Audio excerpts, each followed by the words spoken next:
Superintendent Stephanie Lindsay is head of the JCF's corporate communications unit. They were in the process of servicing the ATM machine when they were attacked by gunmen with high-powered weapons and handguns.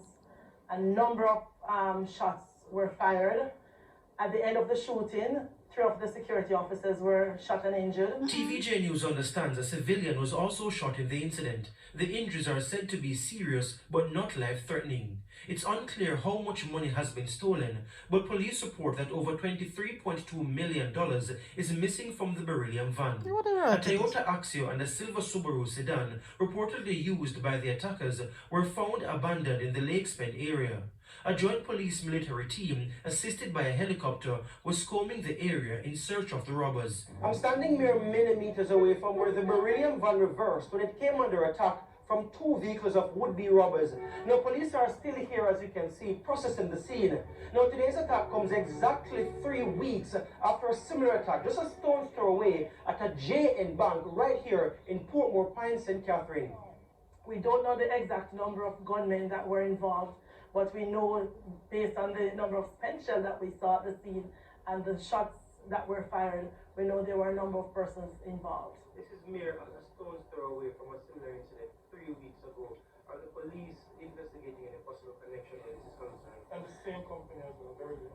Yes, so at the moment, it's a wide investigation. The investigators are not ruling out anything. The fact that we have 2 similar incidents, keen investigators would want to examine that as well. A senior security guard who spoke with us on condition of anonymity said he cried when he learned of today's robbery. It's coming like it's an attack on us. We heard that this scamming thing, they're really not getting any money anymore. So because we transport so many cash, so these men take it on us. And unfortunately, when we shoot these persons, we have to go face court, we have to go face human rights, and all them sort of things. These guys has family and they has children to go back home to. On February 28, a security guard was killed and 2 others injured in the $10 million heist at a JN Bank in the Portmore Pines Plaza. Police say they are working with banks to improve security. I know that the local police, they will be, and they have started the discussion and will be in discussion with the banks. We know that the banks, they also have their own security systems that they do, so it's just that they will be discussing it some more. We can see how brazen these criminals are becoming, more brazen, so whatever system you put in, sometimes it's not foolproof, so they will still try to breach it. So even as we speak to individuals, we still ask them to be cautious. Giovanni Dennis, TVJ News. In the meantime, head of the St. Catherine South Police, Senior Superintendent Christopher Phillips, says the police will step up patrols in the business community in Portmore, as it is clear the recent attacks are organized and strategic. Well, today is Sunday afternoon, the last incident, Monday morning. So that would really take some serious predictive type policing to be able to reach in those spaces to know that there will be a robber there, given the timing. So obviously there is planning taking place, there is surveillance taking place, and these guys are, organizing themselves and being very deliberate in the type of attacks that they are making. That will inform our deployment, going forward, looking on the most vulnerable points throughout the division. 5 people, including a woman, were detained by the St. Thomas Police following the seizure of 2 firearms and 38 rounds of ammunition in 2 separate incidents over a 24-hour period. In the first incident, about 6:30 a.m. on Friday, March 17, a police team armed with a search warrant went to 2 premises. This led to the discovery of a firearm loaded with 14 9mm rounds. 2 persons were arrested in connection with the seizure and are to be questioned in the presence of their attorneys. In the second incident, at about 5 p.m., the police went to Hampstead District in Yallas to search the house of another suspect. Upon arrival of the police team, the suspect reportedly pulled a firearm from his waistband and threw it into a bedroom. The police reportedly retrieved the weapon loaded with a magazine containing 24 9mm rounds. 2 men and a woman were arrested during that second incident. The police say they now have the tools to properly prosecute persons with noisy vehicles under the new road traffic regulations. More in this report. Decibel meters like these taken from the Amazon website are expected to help improve public order on Jamaica's roadways. Under the new road traffic regulations, persons who modify the muffler systems on their vehicles so that they exceed specified noise limits could be fined up to $15,000 or jailed for 2 weeks. We will be utilizing our decibel meters. For motorcycles, they should not exceed 85 decibels.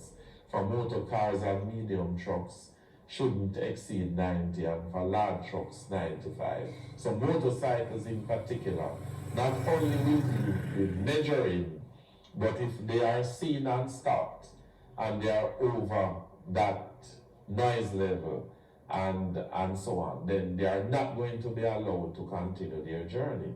Head of the Public Safety and Traffic Enforcement Branch, PSTEB, ACP Gary McKenzie, says the license plates will be removed, the motorcycles confiscated and returned once the driver replaces or adjusts the mufflers. And when persons have mufflers like those, it's not like they can turn it off when they are going through silent zones and so on. That's breaching another road traffic regulation, failing to observe silent zones, which attracts a $5,000 fine and 2 demerit points.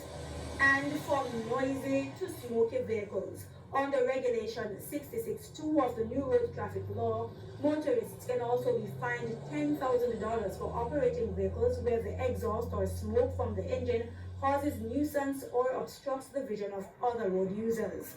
ACP Mackenzie says the vehicle would be considered defective and a certifying examiner called in to check it, who may issue a certificate of defect and order that the license plates be removed. The plates would be retained by the police, and the person will have to go and remedy the situation, then go back to the certifying examination depot to have it checked, and if it is corrected, then another certificate would be issued, certificates of defect remedied, and then they would return to the police, show them that, and get back the plates. He says state-owned vehicles such as Jamaica Urban Transit JUTC buses will not be exempt. We expect every vehicle on the roadway to conform with the rules. That is the expectation, and so where the police sees that, the expectation is that they will take the requisite actions. Despite an interim injunction to prevent them from being evicted from their homes, residents of Pleasant Hill in Loadisville, St. Catherine remain uncertain about their future. A number of them have been occupying the lands since the 1980s. Sandy Williams has their reactions. Last October, residents of Pleasant Hill in Loadisville, St. Catherine were served eviction notices by the government to vacate the lands by December 6, 2022. The move followed the demolition of several houses near Clifton, St. Catherine days before. During his contribution to the budget debate last week, opposition leader Mark Golding said an injunction was filed to prevent any action to evict them until the matter is settled. Some good news for the people, but they are on edge. It's still not giving no assurance. Be honestly, it's still not giving no assurance. But when I like the assurance, I like to say, all right, who are going to come, where I can put the word in? Like say, where I put the word in now? I want me title in my hand then. But I put the word so I want the title. Understand? Right when I get the title, I can give me no push up. For me, I have no money to go bill over and over at all times. We can stack up and we will demolish. You understand? So that put a stream on way. So we have to just watch what is what and the slope thing them. Right now you then can't hardly go to school. Because guess what? And to mouth, because it's a supporting thing. You understand? I don't really have a personal job. So me use and send them to school and maintain the food and stuff. It's very hard. We can't sleep because we are very uncomfortable at night because we don't know what is going to happen to us. Although the injunction signed and we have another court date for the 14th of April. I'm just hoping and trusting that the next thing we hear that we are safe and we are secure. About 65 families are believed to be affected. Sandy Williams, TVJ News. The Ministries of National Security and Health will be working together to assess the number of suicides and incidents of domestic violence across the country since the 2020 COVID-19 pandemic. Attention, the schools